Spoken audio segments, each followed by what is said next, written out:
Good morning.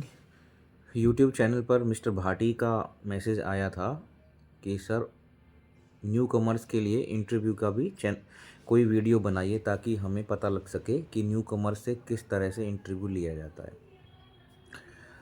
देखिए, interview देने के लिए आपको कभी भी ये नहीं सोचना है कि हमें हर चीज़ों के बारे में पता होना चाहिए, और ना कभी भी आपको ऐसी चीज़ें माइंड में लानी होती हैं नेगेटिव, जिससे आपका इंटरव्यू देने से पहले ही आपके माइंड में ऐसे विचार आएँ और आपका इंटरव्यू देने पे जो फोकस है वो ख़त्म हो जाए। लेकिन न्यू कमर्स को इंटरव्यू के लिए क्या करना चाहिए? सबसे पहले न्यू कमर्स को आप जो रिज़्यूम बनाते हैं, उस रिज़्यूम पे सबसे पहले आपको ध्यान देना है कि रिज़्यूम के अंदर आपको वही चीज़ें डालनी हैं जिन चीज़ों के बारे में आपको नॉलेज है। कोई भी एक्स्ट्रा चीज़ें ऐसी नहीं डालनी हैं जिससे आपका रिज़्यूम देखने में तो अच्छा लगे, सामने वाला आपका रिज़्यूम पढ़े और रिज़्यूम देखे उसको काफ़ी अच्छा लगे, अट्रैक्टिव लगे, आपने बहुत सारे प्रोसीजर्स कराए हैं, बहुत सारी मेडिसिन्स की नॉलेज है। लेकिन जब वो आपसे क्वेश्चन करना शुरू करे तो फिर आपको ये पता ना, उनका आंसर ना पता हो, या आप अच्छी तरह से उनका जवाब ना दे पाएँ। आपको जब भी इंटरव्यू देना है, जो भी व्यक्ति आपका इंटरव्यू ले रहा है, हमेशा उससे आई कॉन्टैक्ट करके ही बात करनी है।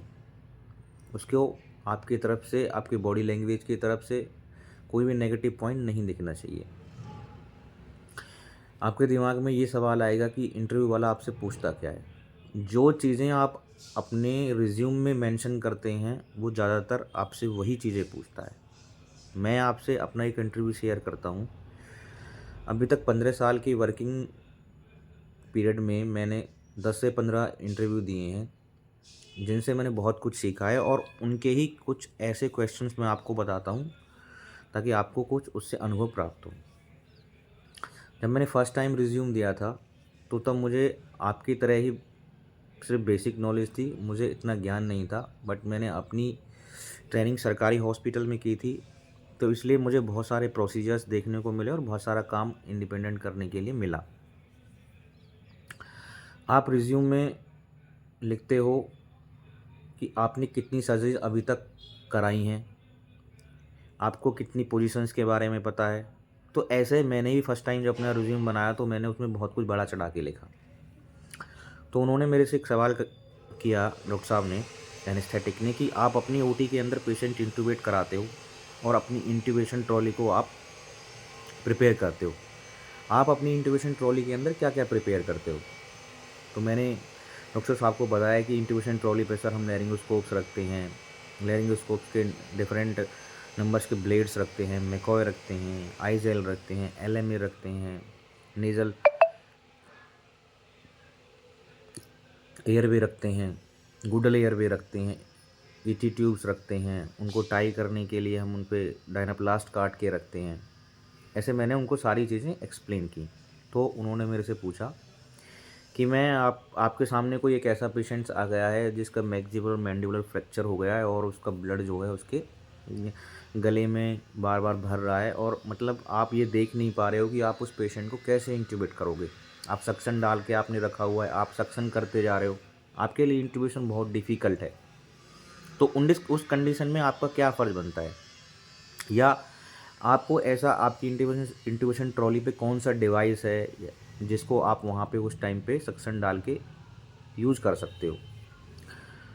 मैं जब न्यू कमर्स था तो मेरे को इतनी ज़्यादा नॉलेज नहीं थी, बट लेकिन मैंने अपनी थ्योरिकल नॉलेज को काफ़ी अच्छा किया हुआ था।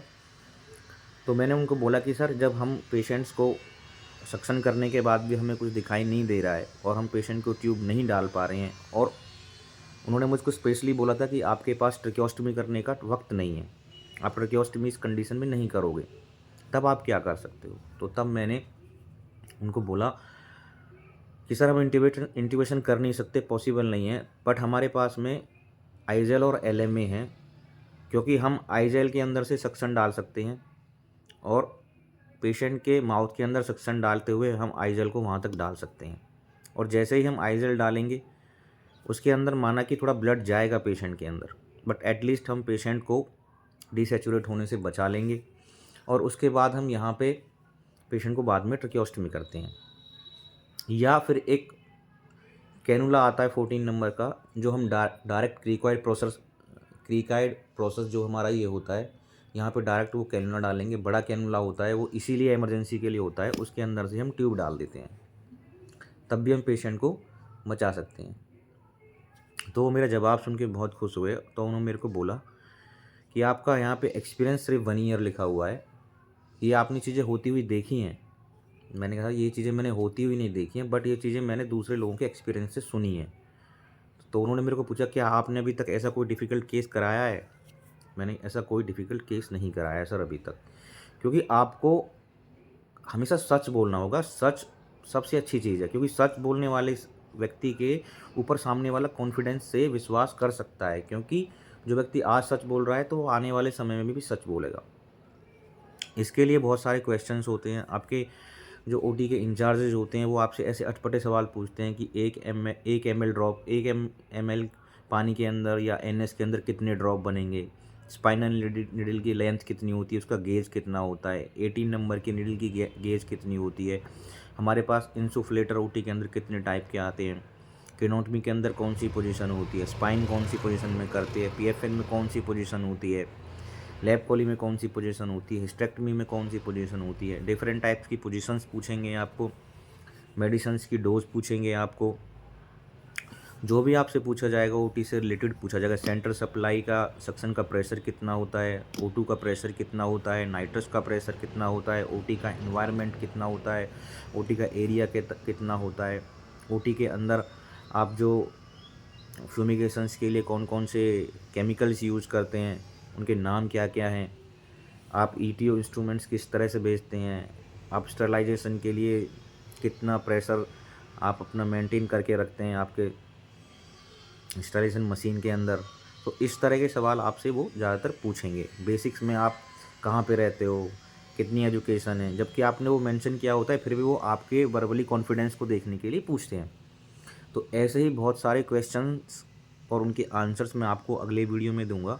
जस्ट मेरा आपको ये इसलिए बनाया है मैंने, ताकि आप लोगों को ये पता लगे कि इंटरव्यू देना कोई बड़ी बात नहीं होती। इंटरव्यू से पहले अपने आप को समझाना सबसे बड़ी बात होती है, अपने कॉन्फिडेंस को बढ़ाना बड़ी बात होती है, और अपने रिज्यूम को उस तरह से बनाना होता है कि आपको कितना काम आता है। कभी भी रिज्यूम में एक्स्ट्रा चीज़ें मत डालिए, क्योंकि अब एक्स्ट्रा डालेंगे तो वो आपसे एक्स्ट्रा पूछेगा। जिस सवाल का जवाब आता है उसका जवाब दीजिए, जिसका नहीं आता उसके लिए सॉरी सर, नेक्स्ट प्लीज़। तो ये आपके बिहेवियर को और आपके कॉन्फिडेंस लेवल को दर्शाएंगे, ताकि सामने वाले को भी अच्छा लगे। Thank you.